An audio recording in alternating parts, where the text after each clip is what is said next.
Guys, hari ini gue pengen memberitahu salah satu saham yang memang favorit juga di masyarakat dan mungkin gue sedikit untuk memberikan pandangan ya terhadap saham ini, yaitu saham BBCA. Kira-kira saham BBCA ini bagaimana menurut pendapat gue? Kenapa bisa favorit di tengah masyarakat sekarang? Temukan jawabannya setelah yang satu ini.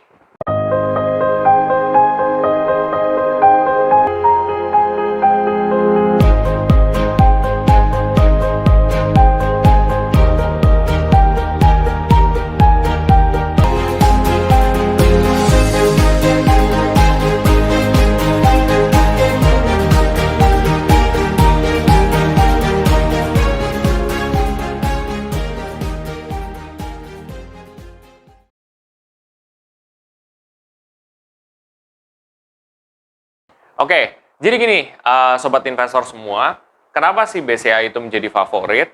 Mungkin gue akan sedikit gali dulu ya, di awal-awal, BCA itu seperti apa sih? Nah, BCA mungkin yang kalian tahu banyak ya, gitu, ATM-nya di mana-mana. Kalau kalian mau ke tempat mana, itu ada BCA, di sini juga ada BCA, jadi banyak banget ya.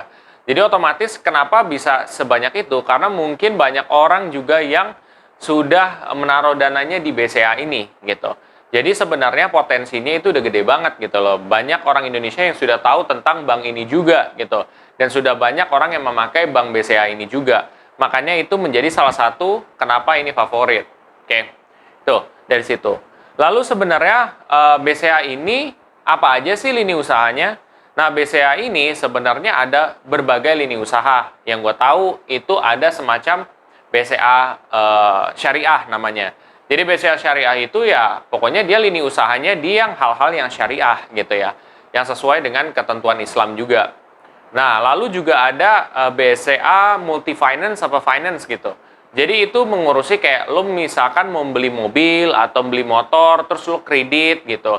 Nah, itu biasanya dari sektor itu yang ngurus. Lalu ada juga BCA Life ya. BCA Life itu setahu gue yang setelah gue cek-cek lagi, lebih dalam lagi, itu lebih kayak asuransi. Jadi kalau misalkan kita kan juga butuh asuransi tuh. Entah asuransi kesehatan, asuransi jiwa, dan lain sebagainya. Di situ BCA Life biasanya yang ngurus. Lalu, apa lagi ya? Contoh seperti venture capitalist. Nah, ternyata ini menarik banget guys, bahwa BCA itu ternyata dia punya venture capitalist sendiri juga, gitu. Jadi kalau venture capitalist, buat teman-teman yang belum tahu venture capitalist itu apa, jadi venture capitalist adalah kalau misalkan lo punya usaha, ya kan? Nah, kalau lo punya usaha, salah satu challenge-nya adalah mendapatkan dana. Nah, dalam mendapatkan dana di sini ada berbagai macam. Satu, lo bisa lewat utang. Kedua, lo bisa membagi saham lo ke investor. Nah, untuk venture capitalist, setahu gue, itu lebih ke bagi saham buat investornya. Jadi kalau dia believe terhadap usaha lo, dia invest di situ. Kayak gitu. Jadi, BCA ternyata dia juga punya venture capitalist juga. Lalu juga ada sekuritasnya juga. Jadi kalau misalkan mau invest saham bisa lewat sana juga gitu ya. Dan berbagai macam lini usaha lain. Jadi sebenarnya BCA itu banyak lini usahanya guys gitu. Dan bagaimana sih progresnya BCA ini ya? Nah ini menarik banget ya guys. Biasanya gue ada ngomongin plus dan minus. Cuman mungkin gue akan bagi dulu deh ya dari segi pandangan gue nih. Nanti lo bakal tahu kenapa BCA ini tuh jadi favorit banget kan untuk saham. Nah, gue biasanya nilai dulu laporan keuangannya. Laporan keuangannya tuh seperti apa sih? Kita mulai dari IPS-nya. Nah, kalau IPS-nya di sini tuh udah ribuan ya untuk saat ini ya. Itu menurut pendapat gue itu udah sangat bagus guys. Artinya pendapatan yang didapat dari per lembar sahamnya itu udah gede gitu ya. Kalau kita bandingkan dengan beberapa bank lain di industri yang sama ya, industri finance itu tuh udah bagus gitu, udah sangat bagus gitu. Lalu kalau kita lihat dari dividen. Nah, dividen ini yang paling menarik guys. Kenapa? Karena ternyata BCA ini bagi dividen itu setiap tahun 2 kali gitu ya. Beberapa tahun terakhir seperti itu. Nah, otomatis kan kalau yang bagi dividen, challenge-nya adalah biasanya price-nya itu ya kalau udah 2 kali kayak gini, price-nya itu biasanya nggak terlalu naik signifikan. Tapi kenyataan itu tidak berlaku pada BCA, guys. Nah, BCA itu secara harga, price performance itu naiknya cukup tinggi gitu ya. Makanya ini yang menjadi istimewa juga. Dari dividennya dia bagi setahun 2 kali untuk saat ini ya, dalam beberapa tahun terakhir. Terus dia juga punya price performance 5 tahun ya kan. Secara kinerja masa lalu 5 tahun itu tuh udah untung ratusan persen gitu. Jadi lo mau nilai dari kenaikan harga lo dapat keuntungan, lo dari dividen juga dapat keuntungan. Ini yang membuat saham ini special guys gitu. Tapi memang ada minusnya. Nanti gue bakal kasih tahu ya di akhir ya. Nah, lalu apalagi sih yang biasa gue nilai? Dari EPS tadi udah, dari dividen gue tadi udah. Nah, dari net income. Nah, net income-nya itu seperti apa sih di 1 tahun terakhir ya, di 2020 tuh seperti apa? Nah, setelah gue lihat lagi bahwa net income-nya itu memang ya plus ya, tidak minus ya. Cuman memang per kuartal itu ada naik turun, jadi sempat ada yang naik dan sempat ada yang turun juga guys. Tapi dia masih terukur dan masih oke. Sama seperti EPS-nya, kalau EPS-nya juga kayak gitu, gue ngelihat ada naik turun juga gitu. Tapi dia masih cukup stabil gitu loh. Itu yang menurut gue bagus dari BCA, dia stabil gitu. Dan itu sih yang membuat spesial dari BCA itu sendiri. Lalu kalau lo lihat nih dari aspek return on equity. Jadi return on equity itu biasanya seberapa efisien usaha ini dalam pengelolaan modalnya gitu kan. Kalau ternyata ROE-nya itu gede, berarti otomatis dia bagus gitu. Semakin besar ROE-nya, semakin bagus. Di sini udah belasan persen ya. Data ini bisa berubah ya suatu waktu. Kalau menurut pendapat gua, kalau udah belasan persen gini udah bagus gitu. Kenapa? Kalau kita mau nilai bagus atau enggak, biasanya ada 2 elemen. Pertama, kamu bisa lihat dari per kuartalnya, kira-kira naik ataupun turun. Itu satu. Kedua, kamu harus compare terhadap industri lain. Nah, setelah gue melakukan kaji lagi, ternyata return on equity-nya memang ada fluktuatif, naik turun per kuartalnya. Ya. Tetapi, dia cukup stabil. Nah, kalau kita compare dengan beberapa saham lain, ya, di industri yang sama, itu udah sangat bagus, guys. Nah, walaupun sangat bagus, apakah ini udah menjadi yang tertinggi? Jawabannya adalah tidak. Ada bank lain, ya kalau nggak salah pada saat ini Bank Mega lebih unggul gitu untuk return on equity-nya. Tapi ya BCA itu udah salah satu yang terbaik gitu kan pada saat ini. Terus lalu kalau kita lihat daripada return on asset. Nah, return on asset biasanya tuh gue melihat apakah company ini dia efisien dalam penggunaan asetnya ini gitu loh. Penggunaan asetnya efisien nggak kalau dibandingkan dari penghasilannya dia gitu ya. Apa yang mereka hasilkan. Ternyata hasilnya itu adalah positif ya, itu sekitar 2, sekian apa ya. Ya, jadi pokoknya udah cukup positif lah. Dan ketika gue coba untuk compare dengan beberapa perbankan lain ya di industri yang sama, itu ternyata dia merupakan salah satu yang terbesar juga guys, gitu. Jadi walaupun kelihatannya kecil, tapi ketika kita compare dengan yang lain, dia udah salah satu yang terbesar.